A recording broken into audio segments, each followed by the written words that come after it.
Time to say hello and good morning to Sandip Sabharwal. And I must say that even though they say that try, you will succeed, I'm trying from last 1 year. I failed, Sandip. Guess what I'm talking about? Getting him to office. Breaking the wall. Convincing you to come to office in the morning. 1.5 saal se I'm trying. First, you need to break that wall. Then I'll come. I'm happy to give you a ladder and a rope actually. It's much easier. One day we'll show that wall, the famous wall which Sanvi talks about, almost like Great Wall of China. Yeah. It's really high. Everybody keeps on saying the wall of worries and the market is climbing that. The market can climb the wall of worries, but not Sandeep. He can't climb that wall which is there between our studios and his home. That's a good one actually. Wall of worry. And It's like Sandeep is that. not. It's like that Berlin Wall. That came down one day. Okay. This market shortly has managed to climb the wall of worry in April, May, and June and July. What's next now? So I think now markets are facing some headwinds related to bond yield movements because the more the bonds yields move up, the lesser the valuation ideally of the equity markets should be. And to that extent, what we are seeing globally is that some capping of the movement on the equity markets. Now, whether this bond yield movement upwards sustains or not is something we need to see because people got used to too low yields of bonds. And even now, if you see in the US, if the Fed funds rate is above 5% and 10-year treasuries at 4.1%, still it's lower than that.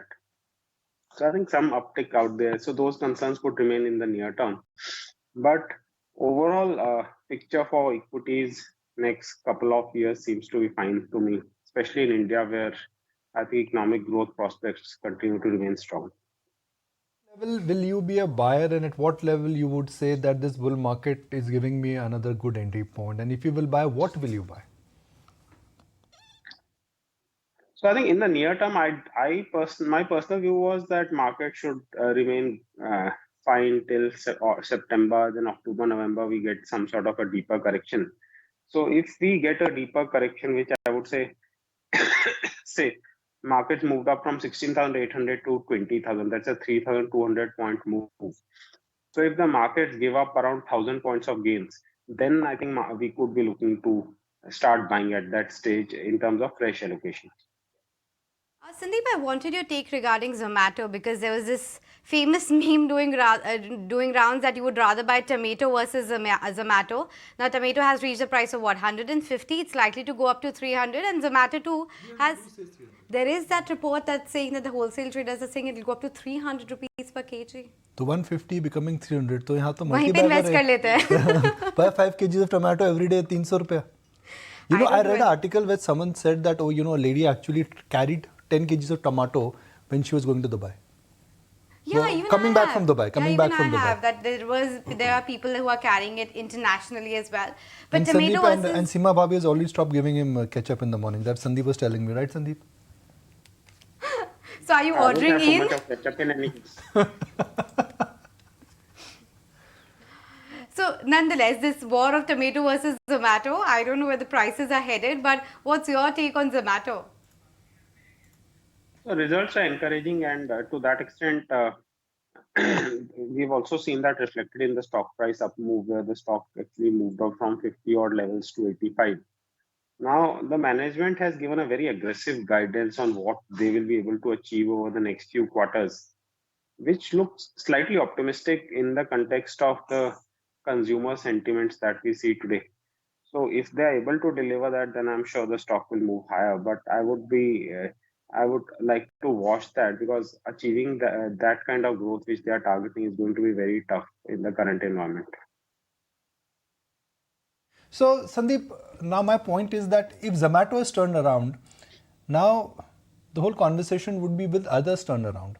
And there was a time when everyone thought that these companies will never make money. They will always have a negative cash flow. There will always be a fat loss. So if Zomato can turn around, do you think there could be some belief that others could also turn around sooner than later? Because the attempt by Paytm or delivery or Policy Bazaar is that they want to now seriously walk on the path of profitability. So I would think that where the companies which will find it tougher will be delivery as well as Nika, because Nika has its own issues going on with management changes and lack of clarity of what they actually want to do. And delivery is facing intense competition, and in terms of uh, let's say core competence or differentiation, it doesn't offer too much.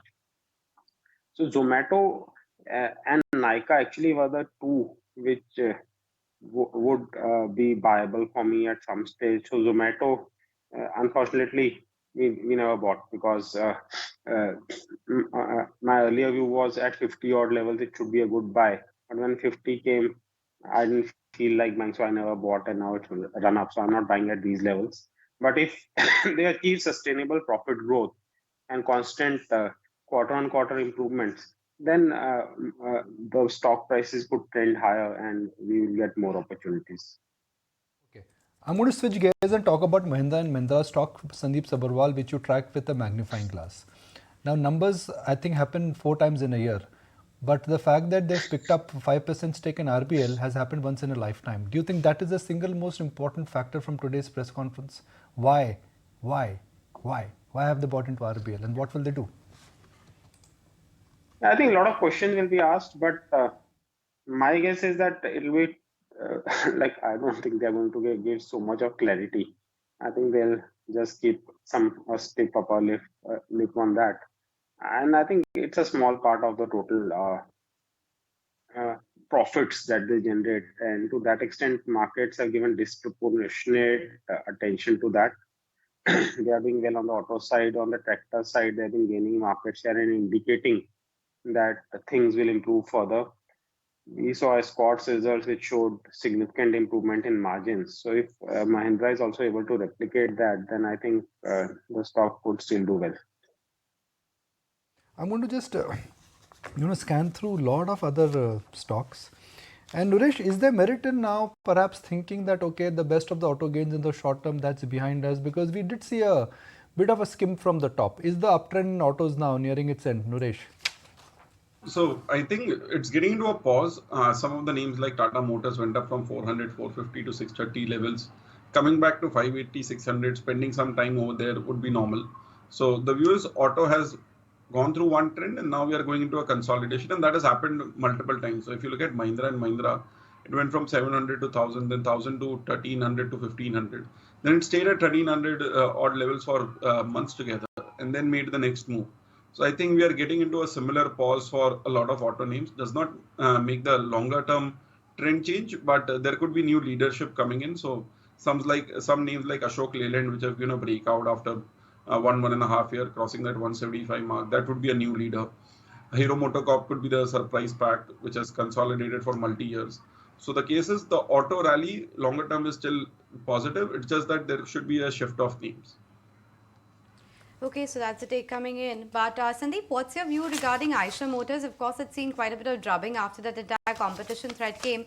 But yesterday, Siddharth Lal was saying that we have built a fortress and we're not worried about competition. What's happened is that last 4 quarters consecutively, the company has been able to beat expectations, and that also by a significant margin. And that got actually reflected in the stock price movement also. So all these competition threats could be real to some extent, but I think, like Siddharth Lal has said, that it will be tough for other players to come in and take huge market share away from them in the near term, and they might also evolve. But I think that overhang in the minds of investors will still remain. So I would think that despite such good performance in terms of pure stock price movement, I think gains in the near term might be muted. We'll need to watch out for their further developments on newer products, how they move on the EV front, etc., and then see how it goes. The other one I wanted your view on, Sandeep, was Cummins, because if you look at it on a standalone basis, the company has reported a profit growth of 59% year on year. The revenue has gone up by 31%. Domestic sales is higher by 43%. But the street is still calling it inline set because probably that is what they were expecting. What do you think the valuation of the stock tell you in terms of what the move can likely be? given the fact that last quarter also we had seen very volatile move on this one post the earnings when the company had decided not to give any guidance. Yes, so this time there's no case for big volatility, I think, because results are more or less in line with expectations. However, I think like many other industrial stocks, especially pure capital good companies, the run up has been very, very significant.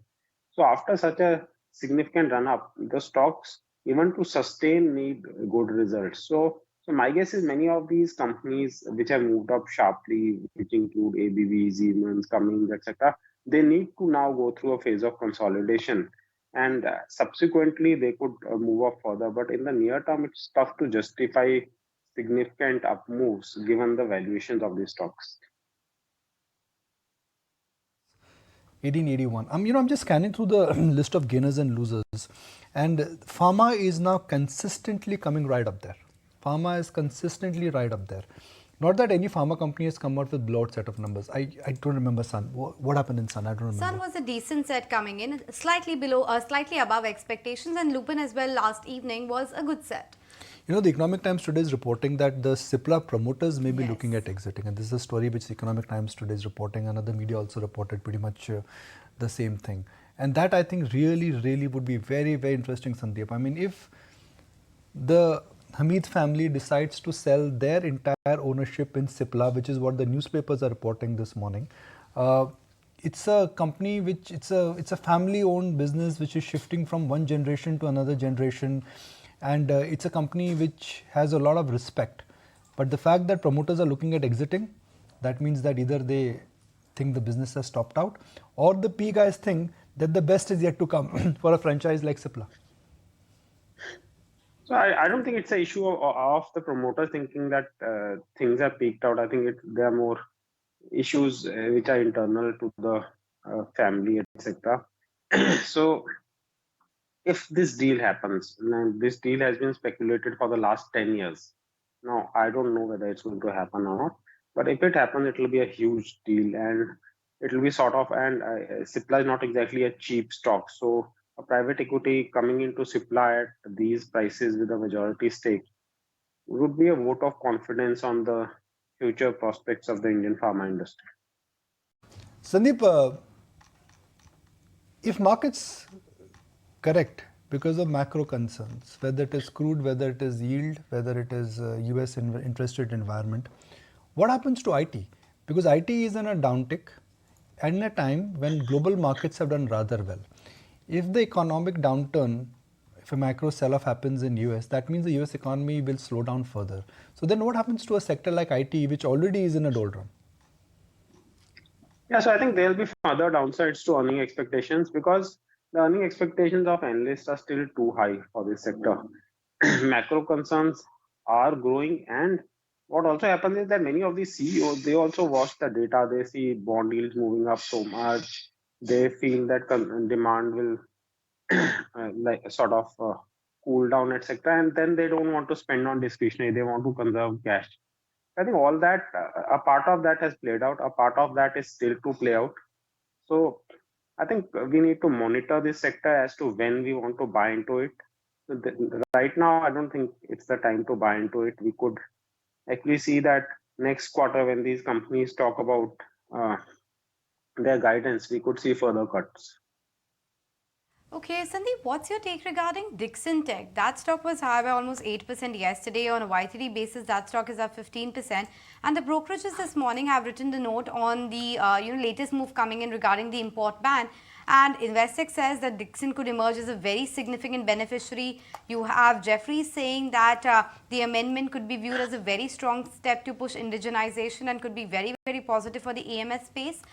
Do you think this could be a further re-rating trigger for the entire electronic manufacturing stocks? Yeah, could be because it's a move which could effectively restrict nearly $8 to $9 billion of imports. Obviously, companies will get their licenses and many of the established companies will be able to import. But I think at the lower end, we'll see more of manufacturing start to happen in India. So all of these companies could get a fair share of that. Well, 4443, Dixon, Amber, Keynes, Sharma SGX, this entire space in a sense has been on a very strong tear, so to speak. Now let's look at what the setup is here. And I'm going to give some perspective to our viewers here, something what I've learned from Manish Chokhani. This is not my original thought, I must admit it. When Maruti came to India with Suzuki, it led to an entire creation of an ecosystem within the car manufacturing space, whether it is, especially in the auto ancillary space. When GE came to India, it gave birth to the entire IT sector per se, and then post that you saw the birth of Infosys, you saw the birth of other IT companies and call centers, they started mushrooming up. Now if Apple has come to India, could that lead to a complete birth of a electronic manufacturing system or electronic manufacturing supply chain? India has already become exporter of some key categories of smartphones. Apple is manufacturing in India. Apple has indicated they want to make iPads in India. Now the latest move by the government where they want to restrict the use of of tablets and laptops to India means that the global brands who are importing laptops into India, Indian government clearly wants that if you want a customer, you have to invest in the country. You have to make sure that you create a job. That is one thought. Second, this also could give birth to a lot of local brands in India. We know that Jio Smartbook has come out with a very affordable laptop. So sometimes necessity is the mother of invention, but when you know the technology wave is changing in China, one is at play. These are the moves which in a sense are going to be game changing going forward. And given that how much we are importing in terms of electronics, only second highest after oil, this is something which will surely have a very deep root impact. So Sandip, if that is the spirit that India is moving firmly, smartly and strongly in the entire electronic manufacturing ecosystem, these stocks may look expensive today, Sandeep. I mean, Dixon, Amber, Keynes, Sharma SGS. But if the growth highway is so strong, is it like buying IT in 2000? Is it like buying Pharma in 2004 and 5? Very tough to say because contract manufacturing is not like a branded product or a product which you own, and it's a low margin business. So to what kind of PE you want to give these companies is something people need to decide. Secondly, I think I was slightly contrarian you on this that we cannot manufacture everything in India. Like if the government thinks that everything we want to consume we can manufacture in India, then the entire concept of global trade or what happens, because then what are we going to export? Like then other companies also believe that other countries could also start putting such restriction. So I think we need to watch this space. We cannot be competitive in every industry, in every segment. And but in the near term, as far as electronics go, obviously there is a momentum which is building up.